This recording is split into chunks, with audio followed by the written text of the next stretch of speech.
এর পার্ট কি দেখতে পাচ্ছি যে প্রধান অক্ষের সমান্তরালে আপতিত আলোক রশ্মি সর্বদা ফোকাস দিয়ে যাবে, মানে কি? যেটা আমি বলছিলাম যে এরকম একটা যদি গোলীয় দর্পণ হয়, ঠিক আছে, একটা গোলীয় দর্পণ হয়, এটা দিয়ে একটা পোল হয়। আমি সব কটা কিন্তু তোমাকে অবতল দর্পণেই দেখাচ্ছি, একটু পরে আমি একটা উত্তল দর্পণ দেখাবো দরকার পড়লে। তাহলে কী হবে, এটা যখন এরকম যাবে, এটা একটা ছবি আঁকার ক্ষেত্রে এই নিয়মগুলো কাজে লাগবে, ঠিক আছে। এরকম একটা সমান্তরালে একটা আলোক রশ্মি যাচ্ছে, তাহলে সে সবসময় ফোকাস দিয়েই যাবে, ঠিক আছে, সে সবসময় ফোকাস দিয়ে যাবে। আবার ফোকাস দিয়ে যদি কোনো আলোক রশ্মি, ধরো এরকম একটা আলো লাইট আসলো, ফোকাস দিয়ে গেলো, সেই ফোকাসে এরকম গিয়ে এখানে এরকম এখানে লেগে বাউন্স হয়, এরকম এই প্রধান অক্ষের সমান্তরালে বেরোবে, ঠিক আছে, প্রধান অক্ষের সমান্তরালে বেরোবে। তার মানে কি, প্রধান অক্ষের সমান্তরালে আপতিত হলে সে ফোকাস দিয়ে নির্গত হবে, আবার ফোকাস দিয়ে আপতিত হলে ঠিক আগের মতোই প্রধান অক্ষের সমান্তরালে নির্গত হবে, ঠিক আছে, হ্যাঁ নির্গত হবে।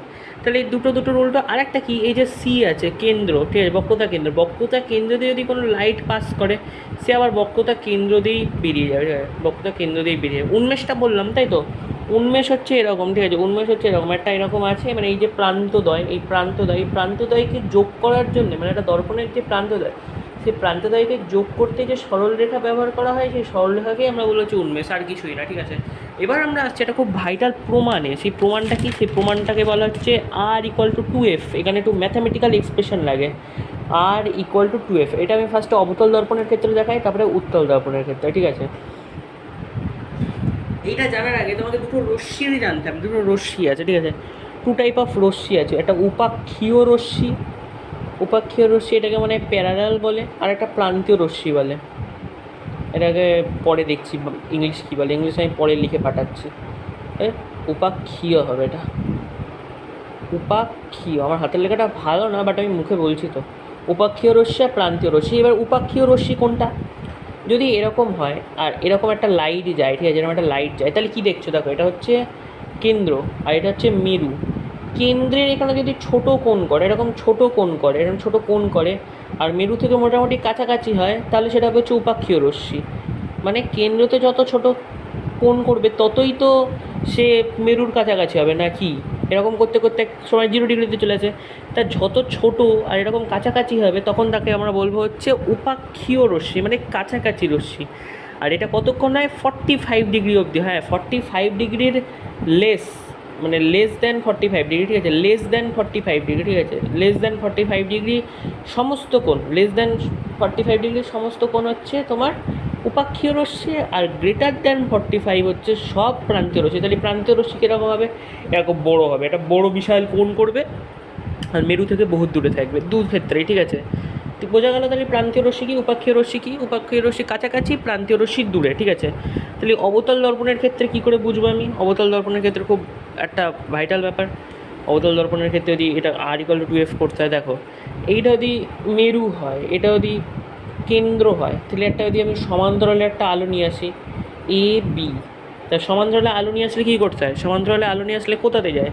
সে যাবে ঠিক ফোকাস দিয়ে, এই যে ফোকাস দিয়ে। তাহলে ফোকাস দিয়ে গেলে আমি তোমাকে প্রতিফলনের সূত্র বললাম যে প্রতিফলন কোণ আর আপতন কোণ সেম হয়। তাহলে আমি ওইটা করার জন্য কী করবো? এটা মিডিল ম্যান নেবো, এটা মিডিল রশ্মি। তাহলে এটা কি, এখানে আপতন হলো, তাহলে এটা আপতন কোণ I, এটা কি প্রতিফলন কোণ R, আর এই সি আসছি আমি কি, ঠিক আছে, এটা কিন্তু F। প্রমাণ কি, যে 2F=R। তাহলে 2F=R মানে কি, 2F=R মানে কি, ফোকাস ইন্টু 2, ফোকাস দূরত্ব ইন্টু 2 ইকুয়াল টু ব্যাসার্ধ, বক্রতা ব্যাসার্ধ, ঠিক আছে। মানে এই যে দূরত্বটা, এই সিপি দূরত্বটা এই যে এফপি বা সিএফ দূরত্বের দ্বিগুণ, ঠিক আছে। তাহলে এবার আমরা প্রমাণে আসি। প্রথমে angle ABC =I1, angle CBF R angle R, তাই তো ছবি অনুযায়ী, তাই বই আছে, পেয়ে যাবে, ঠিক আছে। এটা বাইরে আমাদের। আবার কি তার মানে কি, এই দুটো ইকুয়াল, তার মানে ABC=CBF। এই প্রমাণটা পরীক্ষায় প্রচুর আছে, সুতরাং এটা হচ্ছে, সুতরাং এই, তাহলে আবার দেখো এইটা আর এই অ্যাঙ্গেলটা হচ্ছে একান্তর কোণ, ঠিক আছে। এই যে ABC আর BCF, অ্যাঙ্গেল ABC=BCF, একান্তর, ঠিক আছে, একান্তর। একটু টেরা বেঁকা হাতের লেখা, বাট বোঝার মতোই আমি করছি, ঠিক আছে। ছবিটা একটু, আচ্ছা একটু ওপরে তুলে টানি। হলো একান্তর, এইটা একান্তর, সুতরাং তার মানে কি, সুতরাং বিসিএফ, সুতরাং বিসিএফ ইকুয়াল টু সিবিএফ, তাই তো? সিবিএফ মানে এই কোণটা আর এই কোণটার সমান হয়ে গেল, এই কোণটা আর এই কোণটা, তাহলে এই কোণটা যদি সমান হয় আর এই কোণটা যদি সমান হয়, তার মানে এটা সমকোণী একটা ত্রিভুজ, এই সমদ্বিবাহু ত্রিভুজ হয়ে গেল।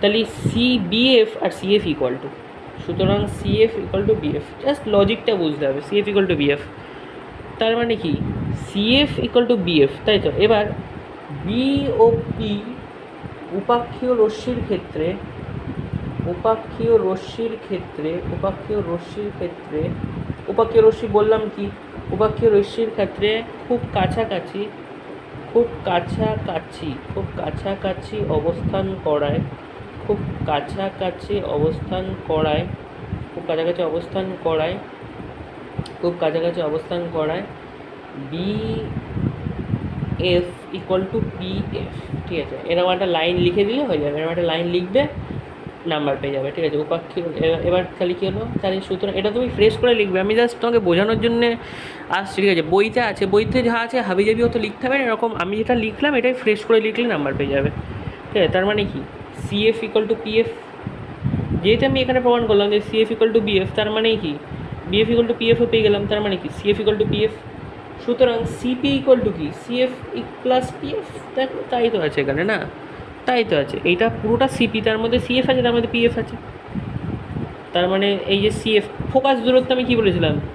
ফোকাস দূরত্ব মানে কি, এই যে ফোকাস থেকে মেরুর দূরত্ব, এই ফোকাস থেকে মেরুর দূরত্ব, এই যে ফোকাস থেকে এই যে ফোকাস থেকে মেরুর দূরত্ব আর ফোকাস থেকে বক্রতা কেন্দ্রের দূরত্ব, এই দুটো দূরত্ব তো সেম, এই দুটো দূরত্ব সেম, তাই এই দুটো দূরত্ব যদি সেম হয় তার মানে এই দুটো ইকুয়াল হবে, তার মানে কি এই সিপি মানে কি আর, তাহলে এই যে বক্রতা ব্যাসার্ধ, এই যে মেরু থেকে এই যে কেন্দ্র, তাই তো আমরা জানি, অঙ্ক করতে করতে আমরা শিখে গেছি একটা বৃত্তের বা একটা গোলকের মধ্যে কী, এটা গোলকের মধ্যে এটাই তো ব্যাসার্ধ, তো এটা আর, তার মানে কি R equal to F plus F, তার মানে আর ইকুয়াল টু 2f, প্রমাণিত। এটা আবার উত্তল দর্পণের ক্ষেত্রে করা যায়, সেটা আমি পরের দিন দেখাবো, ঠিক আছে? আজকে আর না, পরের দিন দেখাবো।